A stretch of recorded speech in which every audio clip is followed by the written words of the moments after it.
Well, welcome back, and this is the second scenario for Brickskrieg. This time it's called Hit the Beach, and it's a beach landing scenario. Models used for battle included two starter set boxes, that's the British and German starter sets, German 88mm anti-tank battery, German machine gun unit, and 6 scratch-built landing craft. And now if you're going to refight this yourself, you can actually now get landing craft from Brickskrieg, as they now make models to reflect that. Scenario: the British are trying to land on a beach defended by the German army, and the forces involved are, on the British side, 2 troops of 3 Churchill tanks, 4 platoons of infantry with command, 4 rifle squads and a Piat, and 6 landing craft. On the German side, the 2 weak platoons of infantry with command, 3 rifle squads and a Panzerschreck, section of 3 heavy machine guns, 3 88mm guns, and a troop of Panzer IVs. And looking at the ground, you can see the sea there. The beach itself counts as difficult terrain for all vehicles, and vehicles may not scale the cliffs on the edges of the beach. The scenario involves a number of special rules. The first thing is the landing craft. The British have 6 landing craft. Each can carry a troop of tanks or a platoon of infantry. They have medium armour. Any successful hit and damage roll will result in the destruction of a tank or 2 squads of infantry. If all embarked troops and or vehicles are destroyed, the landing craft is considered to be sunk. Landing craft start close to the beach and move directly forwards from their start location towards the beach. At the start of turn 3, roll a dice for each landing craft. On a roll of 1 to 4, the craft grounds and may unload its cargo. On a 5 or 6, however, the craft is obstructed and may not unload its cargo until the next turn. Once a landing craft reaches the beach, it may immediately unload any surviving tanks or infantry, which should be placed within 3 inches of the craft. These units may not move, they may not shoot, they count as having moved. Sorry, they may shoot, but count as having moved. The defenders start the game in cover. German tanks are held back from the beach as a counterattack force. They do not arrive until turn 8, when they arrive at beach exit A or B on the German edge of the board. They may shoot the turn that they arrive counting as having moved. Now, the British have conducted reconnaissance of the beach and know some of the enemy dispositions. So before setting up the British forces, roll a d6 for each German unit. On a roll of 1 to 3, the unit deploys first. On a roll of 4 to 6, the unit deploys after the British forces deployed. The British then deploy their landing craft. Finally, the Germans deploy their remaining units. German forces count as being dug in, and the British have the first turn. To win the game, the British win the battle if they have cleared the immediate beach area of all enemy and secured both beach exits before the second wave lands at the end of turn 8. If the British do not control the beach, the assault has failed and the Germans win. Moving on to look at deployment, the British reconnaissance spotted 2 88mm guns and a machine gun section, which had to be placed before the British deployed their landing craft. The British considered a cunning plan involving turning a flank, but in the end decided that landing as close to the enemy as possible was the best solution. Likewise, the Germans concentrated their forces on the high ground in the centre. And the game starts looking at turns 1 and 2.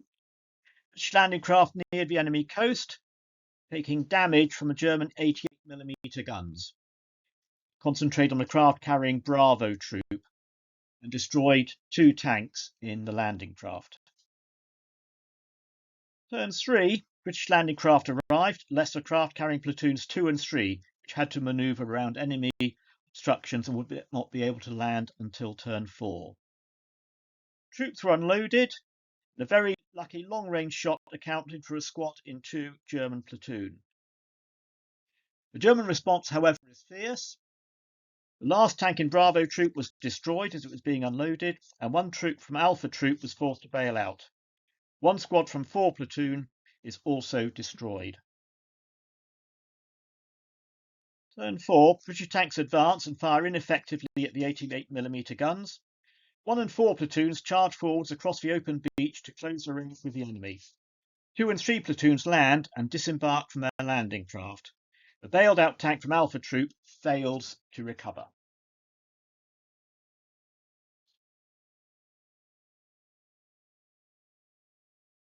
Looking like a long slog up the beach for the British forces to the German defenders. The German defenders take advantage of a target-rich environment. A second tank from Alpha Troop is forced to bail out, and machine guns cause devastation in the ranks of the advancing platoons. Turn 5, although badly mauled, 1 and 4 platoons advance to within assault range and fire at the enemy, causing no casualties. 2 and 3 platoons charge forwards. Both bailed out tanks recover, but can play no part in the battle in this turn, while the one active tank again fails to damage the enemy.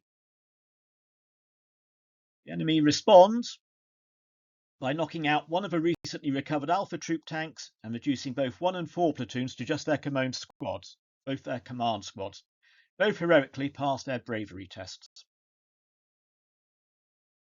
In an attempt to reduce the murderous crossfire on the beach, the platoon commanders of 1 and 4 platoon mount an assault on 2 German platoon. Somewhat bemused by the audacity of the attack, defensive fire fails, but the German defenders still manage to destroy the few troops making it into contact. 2 and 3 platoons advance into assault range, and in a rare display of accuracy manage to destroy one of the machine guns. British tanks again achieve nothing. No such problem for the 88mm guns, but destroy an Alpha Troop tank, the survivor passing its bravery test. German small arms shooting accounts for 3 more infantry squads. With the sound of enemy tanks approaching the beach, it was time for desperate measures. 2 platoons, supported by the remnants of Alpha Troop, assaulted 1 German platoon, while 3 platoon assaulted 2 German platoon. Defensive fire did not deter the attackers, and both attacks hit home. On the right, 3 platoon needed 2 rounds of combat before the enemy fled the scene. On the left, 1 round of combat was enough to see off the foe.